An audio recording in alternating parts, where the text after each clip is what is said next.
Carlotta is the first 5-star Glacial pistol user in Wuthering Waves, and her kit is not as simple as you might think. Moldable crystals are the first thing that you need to know about Carlotta. You can consider them as bullets. Carlotta can hold up to 6 crystals, and here are all the attacks that provide crystals. There are 3 attacks that consume these crystals. The first is Enhanced Basic, which chains up to 3 strikes, each consuming 1 crystal.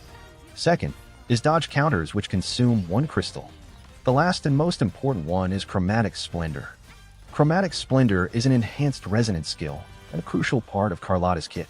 Her normal resonance skill will deal glacial damage and immobilize enemies. Using skill again will activate Chromatic Splendor.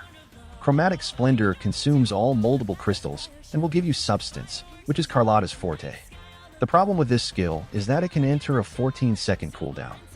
You want to prevent this from happening, as Chromatic Splendor is the most efficient way to fill Carlotta's forte. Apart from intro skill, all other ways to gain forte require the consumption of moldable crystals. Once Carlotta has filled her forte with 120 substance, you can use one of the 2 enhanced heavy attacks. Out of the 2, you should always go for Imminent Oblivion. If Tinted Crystal is activated, Carlotta will use Imminent Oblivion. If not, Containment Tactics will be used. The reason why Imminent Oblivion should be used is because this puts Carlotta in Grand Unveiling state. This state will increase the damage multiplier of liberation skills. The problem with Imminent Oblivion is that it depends on Tinted Crystal, and Tinted Crystal has a 22-second cooldown. There are 3 ways to solve this problem, which I will talk about in the rotation section of the video. For now, let's talk about Carlotta's ultimate. She has 2 ultimates. The first ultimate will apply a deconstruction debuff and put Carlotta in Twilight Tango mode. Attacking the enemies in this mode will give you 1 meta vector. Once you have 4 meta vectors, attacking again will initiate the second ultimate, Fatal Finale. Lastly, we have her inherent skills. These skills will also apply the deconstruction debuff, and Carlotta is less likely to take damage when using mid-air attacks. Additionally, having Carlotta on the team will reduce the flight stamina consumption by 20%. Now, it's time to talk about Carlotta's rotation. You will start the rotation with intro followed by resonance skill. Then you will use skill again to activate Chromatic Splendor. To get the remaining 30 substance, use basic and then enhanced basic.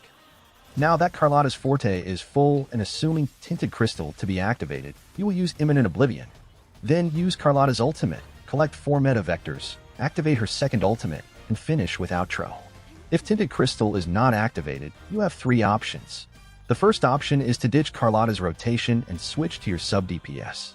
By the time you finish your sub-DPS rotation, Tinted Crystal's cooldown should come to an end. The second option is to use the other enhanced heavy attack. Since this heavy attack consumes all forte, you will have to restart Carlotta's rotation. The last option is to forget about the heavy attack and directly use ultimate. But doing this will not give Carlotta the 80% damage multiplier buff, as Carlotta's liberation resets forte to 0. Let's move on to her weapons. Her signature is pretty straightforward. It has a crit damage main stat and provides resonance skill damage bonus. Your next best option will be the standard 5-star pistol. Carlotta also has some pretty good options from the 4 stars. Thunderbolt and Undying Flame are the best 4 stars, both of which increase resonance skill damage. When it comes to Carlotta's echoes, you will be using the new echo set, Frosty Resolve. This echo set is designed specifically for Carlotta, as it increases glacial and resonance skill damage. As for the 4 cost, you will be using the Sentry Construct Echo. You can refer to this for the echo stats. Now let's talk about Carlotta's sequences. S1 helps reduce the time taken to complete the rotation due to the extra 30 substance it provides. This is Carlotta's rotation at S1. S4 provides resonance skill damage bonus, while the others mostly provide an increase in damage multipliers. Finally, let's talk about teams. Every skill apart from Carlotta's intro, outro, and normal attacks is considered as resonance skill damage. Carlotta is a main DPS, and she needs a teammate who can provide resonance skill damage buffs. So, Carlotta's best teammate will be Zhuzhi. Zhuzhi is relatively easy to play, and she also has the ability to teleport, which makes playing Zhuzhi easy even in the most hectic situations.